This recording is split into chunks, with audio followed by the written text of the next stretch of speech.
Saya ingin sharingkan ketika orang ingin mencapai kekayaan tanpa batas, satu-satunya cara adalah mereka harus merubah dirinya terlebih dahulu. Kenapa?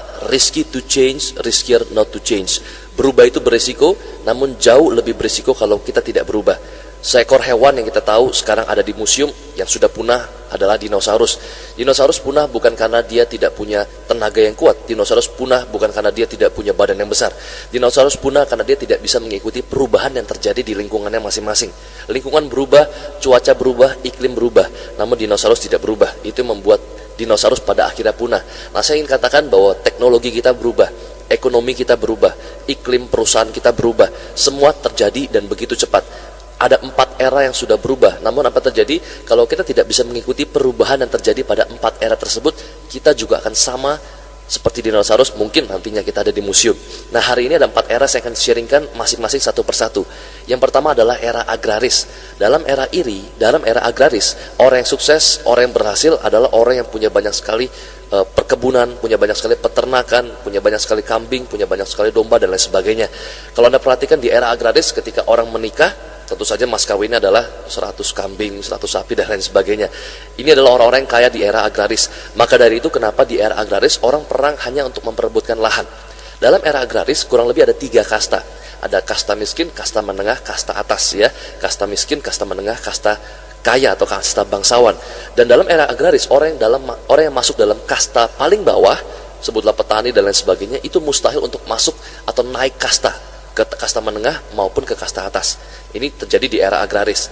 Namun kemudian saat pertama kali Inggris menemukan mesin uap pertama dan saat pertama kali Columbus menemukan pulau Amerika Serikat, masuklah era baru, dan itu tanda berakhirnya era agraris dan masuknya era baru, yaitu era industri. Nah, dalam era industri orang yang sukses dan orang yang kaya bukan lagi orang yang punya banyak sekali lembu, sapi, kambing, tanah yang luas, perkebunan yang luas, bukan. Tapi di era industri orang yang sangat sukses adalah orang yang punya pendidikan tinggi, S1, S2, S3, ya. Kemudian orang yang sukses di era industri adalah orang yang punya modal yang besar.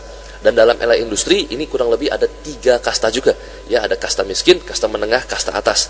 Berbeda dengan era agraris, orang yang masuk dalam golongan kasta miskin di era industri itu bisa jadi kasta menengah atau bisa jadi kasta kaya, namun memerlukan waktu yang lama. Jadi tidak aneh jika kita melihat di era industri banyak orang yang tadinya miskin ke kaya itu bisa, tapi sudah berusia 60 tahun. Jadi percuma, ya, sudah bau tanah. Jadi dari muda mau menuju kaya itu bisa, tapi butuh waktu yang sangat-sangat lama. Dan orang yang sukses di era industri adalah orang yang dominan berpikir di otak kiri.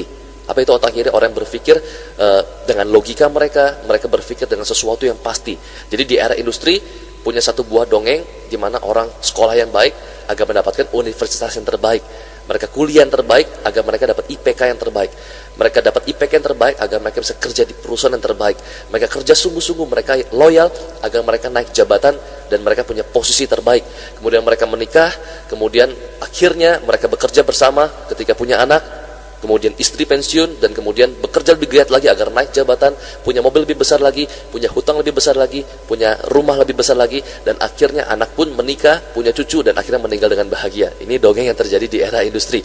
Namun era berubah, dongeng seperti ini tidak bisa terjadi lagi. Dan saat pertama kali runtuhnya tembok Berlin tahun 1989, dunia sudah mengalami satu perubahan era, dan ini merupakan tanda berakhirnya era industri dan masuk era baru yang namanya era informasi.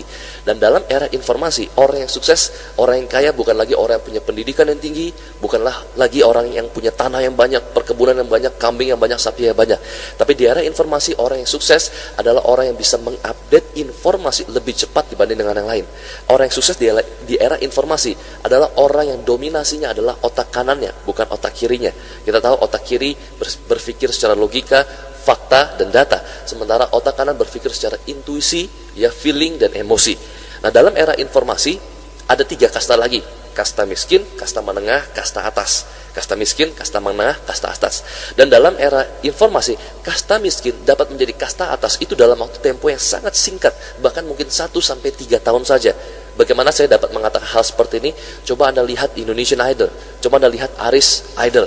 Tadi adalah seorang pengamen, dalam waktu yang singkat menjadi seorang penyanyi profesional yang cepat sekali terkenal.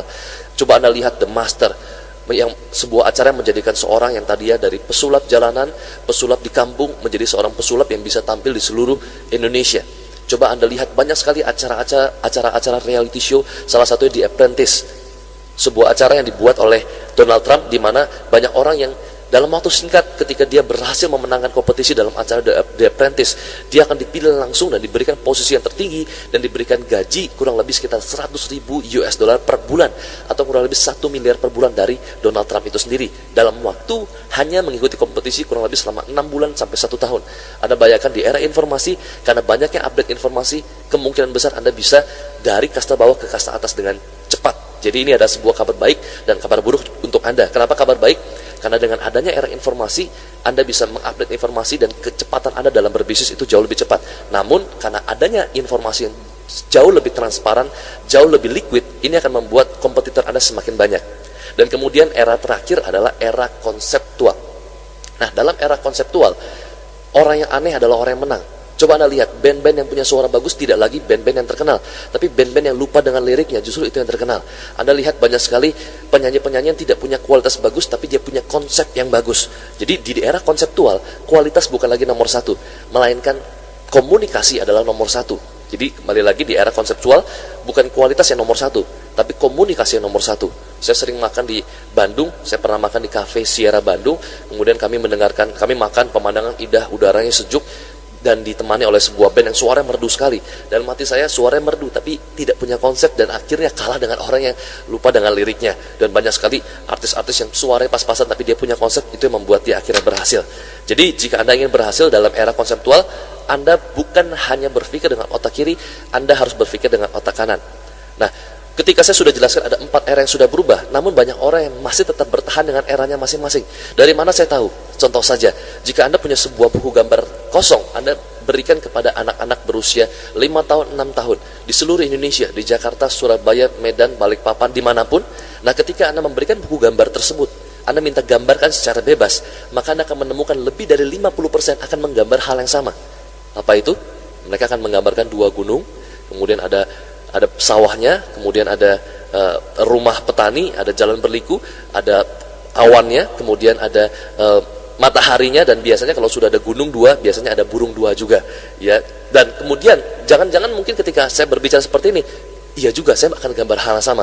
Nah, kenapa orang gambar hal yang sama dari kakek kita, dari cucu kita, dari anak kita? Kenapa kita gambar hal yang sama? Ini bukti bahwa walaupun era berubah, tapi kita pasti punya mentalitas yang belum berubah. Jadi setelah Anda mendengarkan CD audio ini kesempatan untuk Anda, era sudah berubah, maka tidak ada jalan lain selain Anda harus mengubah konsep Anda. Nah, saya ingin sharingkan ada 4 poin yang Anda harus ketahui bagaimana Anda punya kekayaan tanpa batas. Poin yang pertama, uang versus peluang. Nah, apa bedanya uang dengan peluang?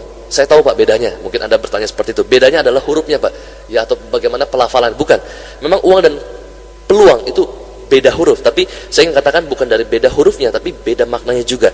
Uang, kalau kita jumlahkan katanya, ya, atau hurufnya, itu hanya 4 huruf, U-A-N-G. Sementara kalau peluang, ya, itu ada 7 huruf, P-E-L-U-A-N-G. Silakan Anda hitung sendiri. Artinya apa? 4 dan 7. 4 itu bukan angka yang baik, dan 7 tentu saja angka yang baik. Jadi banyak orang selalu berfokus sama uang. Mereka tidak pernah berfokus dengan peluang. Kenapa buku ini 100% royalti saya sumbangkan, ya, kepada orang yang membutuhkan? Kenapa saya tidak mengambilkan keuntungan dalam royalti dari penjualan buku ini? Karena saya bukan mengincar uang, karena saya mengincar peluang.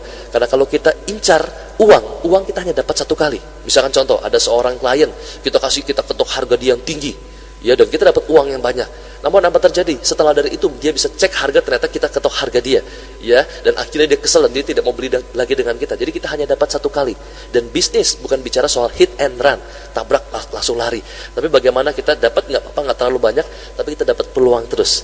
Ya, saya buat buku ini royalti saya 100% saya sumbangkan. Saya tidak dapat uang, tapi saya dapat peluang. Karena melalui buku ini saya bisa kembangkan bisnis otomotif saya, event organizer, dan juga properti. Itu 3 bisnis yang saya sedang kembangkan. Jadi jika Anda ingin punya kekayaan tanpa batas, putuskan hari ini juga, jangan kejar uang, tapi kejarlah peluang.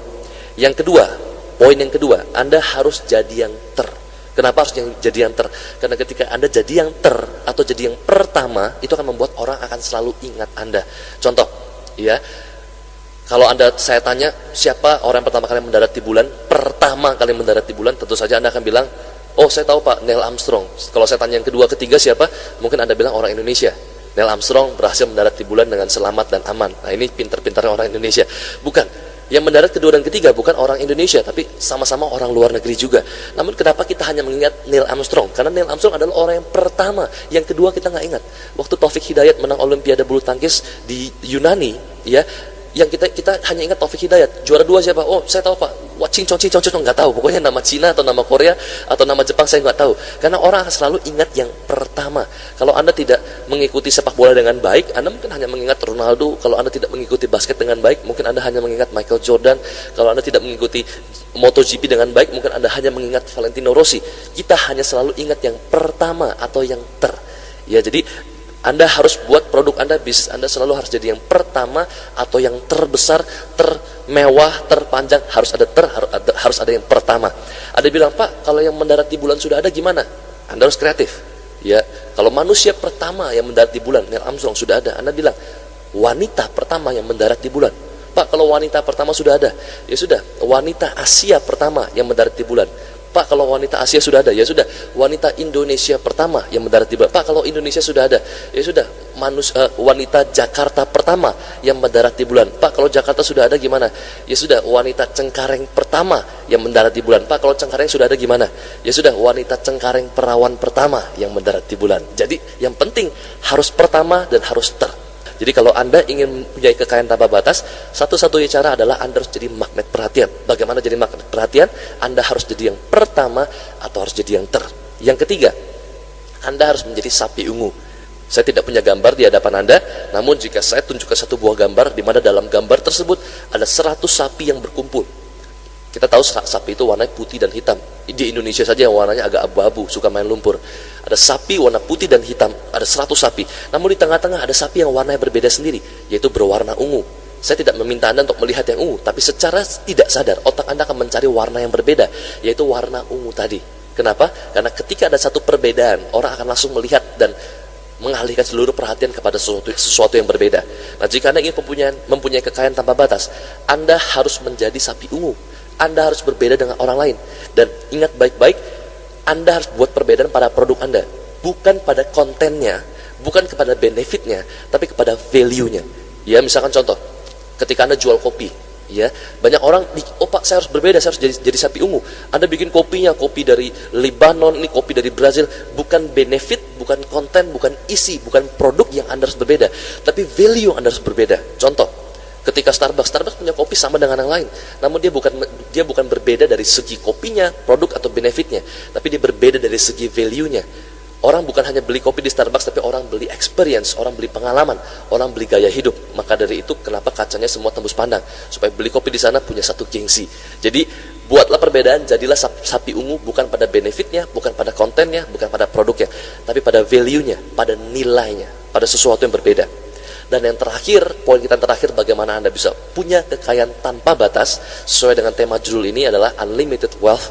Anda harus menerapkan satu prinsip, giving is rich. Saudara, kalau Anda tangan di bawah, ini sama seperti tangan yang Anda tidak punya apapun.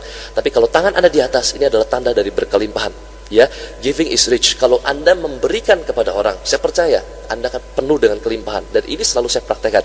Ketika saya mempunyai satu buah seminar, ya, saya ingin mengajak Bapak Matius Yusuf untuk mengisi seminar saya. Bagaimana saya lakukan seperti ini? Bagaimana agar saya bisa mengundang beliau? Karena beliau waktu itu sangat sibuk sekali. Salah satu caranya adalah give dulu baru take. Nah, banyak orang selalu mau take dulu baru give.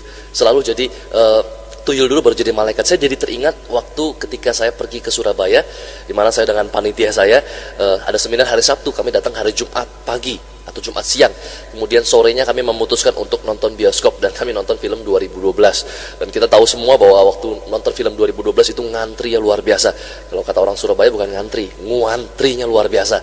Dan ketika kami datang itu, kalau saya berpikir kalau saya antri dari belakang dan antri dengan cara yang biasa, tentu saja itu akan makan waktu 2-3 jam, dan mungkin ketika saya sudah di depan loket, mungkin saja tiket sudah habis. Dan saya berpikir bagaimana caranya agar saya bisa berbeda dengan yang lain, bagaimana caranya agar saya tidak perlu ngantri tapi semua orang happy, everybody happy. Itu paling penting, karena ketika Anda langsung ingin terobos tapi orang lain dirugikan, itu jangan, ya. Nah, saya juga menerapkan prinsip ini, giving is rich. Bagaimana saya memberi dulu, give dulu baru take, ya, bukan take dulu baru give. Saat itu kami mengatur strategi, target kita bukannya pria tapi wanita. Kenapa? Karena pria berpikir dengan logika, wanita dengan emosi. Misalkan contoh, kalau pria ya kita bilang mau titip tiket, tentu saja dia akan berpikir enak aja, ya saya ngantri 2 jam, ya Anda tiba-tiba datang minta titip tiket. Tapi kalau wanita punya cara pikir yang berbeda, wanita lebih menggunakan emosi dibanding dengan logikanya. Nah, untuk itu strategi kita pertama adalah kita ingin berbicara kepada seorang wanita dulu yang sudah berada at least di baris-baris depan, tapi tidak paling depan, ya di baris-baris depan. Nah, kemudian yang kita lakukan adalah kita datang, kita samperi, kita hampiri, kemudian kita mengatakan seperti ini, lagi nonton ya, tentu saja lagi mau nonton, betul nggak? Lagi ngantri ya, iyalah, ini depan, jelas-jelas depan loket. Kemudian kita tanya lagi, mau nggak nontonnya gratis? Tentu saja dia akan jawab mau. Siapa yang nggak mau nonton gratis? Kita akan bayar tiketmu. Jadi itu kurang lebih hari Jumat dan kita nonton di XX1 itu hanya 20.000 di Surabaya. Nggak masalah kita keluar 20.000 daripada ngantri 2 jam. Tapi bukan gratis untuk teman-temannya, tapi hanya dia sendiri. Nah, kemudian ternyata dia mau. Ingat, kalau pria mungkin nggak mau, ya kenapa? Karena pria berpikir dengan logika. Tapi kalau wanita tawar 25 perak saja itu bisa berantem, betul ya? Hanya tuh 25 perak, apalagi ini 20.000 rupiah. Jadi kita bilang mau nggak gratis, nonton gratis, saya akan bayar tiketmu 20.000 rupiah, dan ternyata dia mau. Dan ketika dia mau, baru kita berikan senyuman, boleh nggak kami titip 6 tiket?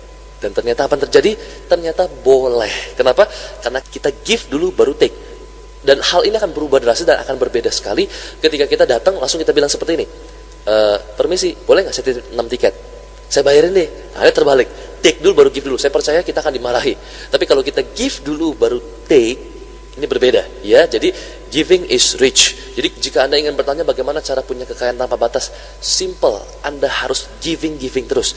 Pak, tapi saya tidak punya uang untuk di-give. Saya tidak punya uang untuk diberikan.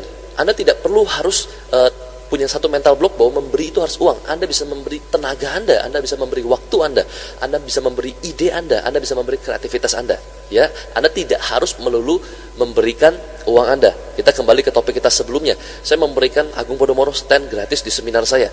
Di tanggal 28 November kita berikan stand gratis. Berapa harganya? Gratis. Dan pesertanya ada 4.000 orang. Kemudian tanggal 30 Januari kita berikan gratis. Berapa harganya? Gratis kita berikan. Dan setelah kita give, saya nggak mengharapkan sesuatu. Namun ternyata ketika kami give, saya iseng-iseng tanya kepada Pak Matius, boleh nggak atau mau nggak isi di seminar saya? Oh, boleh. Dan ternyata akhirnya Pak Matius Yusuf, dia punya waktu yang sibuk, beliau akhirnya mau datang untuk mengisi di seminar kami. Jadi tanggal 30 Januari saya seminar bareng dengan Bapak Dr. Insinyur Matius Yusuf MMMBA. Bagaimana kuncinya? Anda harus give dulu. Dan keempat hal ini yang sudah jabarkan masing-masing satu persatu, poin demi poin, tidak akan berhasil kalau Anda tidak mau keluar dari zona nyaman Anda. Karena yang paling menghambat Anda untuk berhasil adalah Anda tidak mau keluar dari zona nyaman Anda. Anda sudah nyaman dengan jabatan Anda hari ini, Anda sudah nyaman dengan penghasilan Anda saat ini, Anda sudah nyaman dengan rumah Anda saat ini, Anda sudah nyaman dengan mobil kendaraan pribadi yang diberikan oleh kantor Anda saat ini. Ini yang paling menghambat manusia untuk bisa berjuang. Namun saya ingin katakan, jika Anda sedang nyaman, maka Anda sedang tidak bertumbuh. Saya selalu tanya kepada beberapa orang saat giginya ingin tumbuh, apa rasanya? Dia bilang, demam, gak enak, pusing, tidak nyaman, karena gigi sedang akan bertumbuh.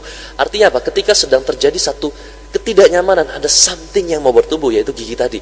Namun apa terjadi ketika saya tanya dengan orang yang giginya sedang tidak bertumbuh? Ya tidak terjadi apapun. Dia nyaman, dia tidak demam, dia tidak sakit, dia tidak pusing.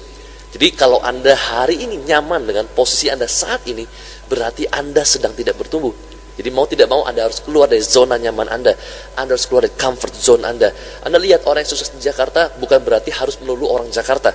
Tapi orang yang sukses di Jakarta adalah orang Kalimantan yang merantau ke Jakarta. Ya, orang Sumatera yang merantau ke Jakarta, orang Surabaya yang merantau ke Jakarta, orang Bali yang merantau ke Jakarta. Kenapa mereka yang berhasil? Karena mereka keluar dari zona nyaman mereka. Di lingkungan mereka punya kenalan, mereka punya koneksi, mereka punya relasi, mereka tahu jalan-jalan tembus, jalan-jalan tikus, mereka tahu bagaimana caranya berbisnis, mereka tahu karakter konsumen di sana. Tapi ketika mereka datang ke Jakarta, mereka keluar dan masuk zona baru. Mereka keluar dari zona nyaman mereka masuk wilayah mereka tidak kenali. Mereka tidak punya sahabat di sana. Kalaupun ada, jumlahnya sangat sedikit. Mereka tidak punya relasi, mereka tidak tahu jalan-jalan pintas di sana. Jadi orang yang berhasil adalah orang yang keluar dari zona nyamanmu, ya. Jadi saya ingin katakan, segala sesuatu yang sangat Anda inginkan itu tidak jauh, hanya sedikit di luar zona nyamanmu. Saya ulangi, segala sesuatu yang sangat Anda inginkan itu tidak jauh, hanya sedikit di luar dari zona nyamanmu. Jadi hari ini putuskan, Anda nyaman, kemudian Anda punya mobil, Anda punya nyaman dengan pekerjaan Anda, dengan gaji Anda, dengan penghasilan Anda saat ini, berarti Anda sedang tidak bertumbuh. Dan untuk bertumbuh tidak perlu usia yang masih muda. Anda yang berusia tua pun Anda masih punya kesempatan untuk bertumbuh. Jadi mulai hari ini Anda sudah dengarkan 4 poin tadi, dan Anda harus tahu bahwa semuanya itu sia-sia kalau Anda tidak berani keluar dari zona nyaman Anda. Dan saya ingin katakan juga bahwa pengetahuan tidak berarti sama sekali kecuali Anda mempraktekkan apa yang Anda ketahui.